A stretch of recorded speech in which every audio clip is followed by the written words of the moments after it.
Imagine going to work every day in an oasis of flowers and greenery. What a life, huh?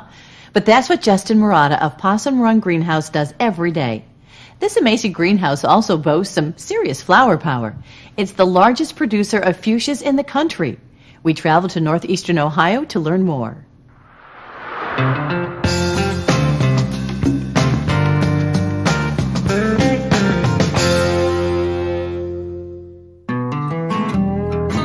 Many Ohioans enjoy gardening as a hobby, but very few are lucky enough to be able to make a full-time job of it. Although, as Justin Murata would tell you, maybe lucky isn't always the right word. Looking at the property back in 1974, when my mother and father drove down from Menor, my mother cried, saying, "I can't believe you're doing this to your wife." You know, because there were weeds and tomato plants as tall as I am within the greenhouse, and it was just really a daunting thing to look at. But we all had, hope. Some of the early years in Possum Run were very hard. I mean, there was tremendous hardships. In the first 7 years, we flooded 5 times, which was very traumatic. There were actually flats and plant material floating. We had mud everywhere. It was unbelievable. So everything that you see that we're standing in, we built here. This was a cornfield that we're standing in now. The lower greenhouse, the glass greenhouse, was a cornfield. The only thing that was unique here was the old barn, and it's a century-old barn that has been renovated into a really nice area. We had Amish craftsmen come who I found out from the local lumber mill. So we got to know them very well. So the last 30-some years, we've maintained this friendship. As we've evolved, we've continually used the same craftsmen, the same Amish families that have worked with us for the last 3 decades or so. And now, in turn, we have their children working for us, actually doing a lot of our production, working with our retail customers, etc. So it's been a great relationship with the families, and we have a wonderful rapport with them. 30 years later, Possum Run Greenhouse is now the largest commercial producer of fuchsias in the country. When we first evolved, I was a traditional type of grower that sold to the retail florist and did a little bit of retail here only in springtime. And I developed into more of a production facility by growing vegetative cuttings and shipping these cuttings all over the United States to other growers so they can go ahead and bring them to fruition for their own springs. We focus on fuchsia. That's what we kind of basically started with. It was actually named after a monk in the early 1400s, and he found this species and went from there. So that's how it got its name. And many people, like all of us, hobbyists and the like, are what hybridize these to develop different flowers. There's a nice bond with history to this plant. In fact, many of the varieties we have within the greenhouse fuchsias date back to the 1800s. It's just amazing, the longevity of that particular plant. The fuchsia needs to be on the north side of a home where it's shadowed from the intense afternoon sun and shadowed from the early morning sun and late evening sun.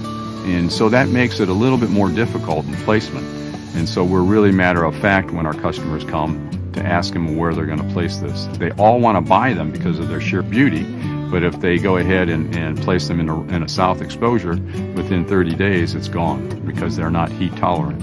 Fuchsias are indigenous to Central and South America, primarily Argentina and Chile. So they come from a cooler climate because of elevations in the mountains.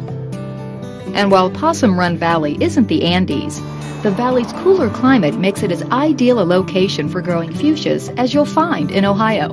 The valley itself is cold because it's a high elevation, about 1,100 feet, with a very narrow, deep sides. And so with that, the warm air teems out of here and the cold air just dumps in here.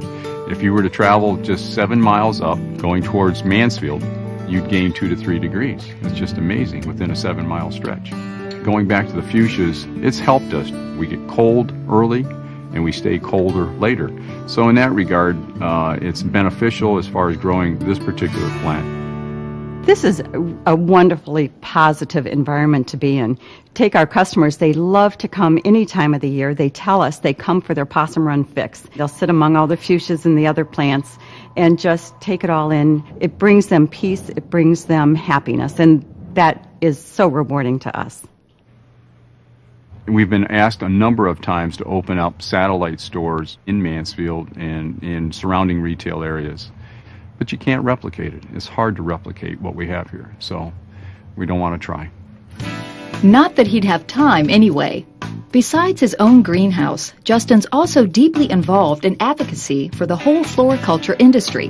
One of his biggest projects is the Ornamental Plant Germplasm Center, which aims to create a gene bank, preserving all the genetic diversity of all the ornamental plants in the world. Justin Murata has been involved with Ornamental Plant Germplasm Centers since before it began. He was instrumental in helping groups such as the Society of American Florists lobby for funding for the Floriculture and Nursery Research Initiative that actually funds our project.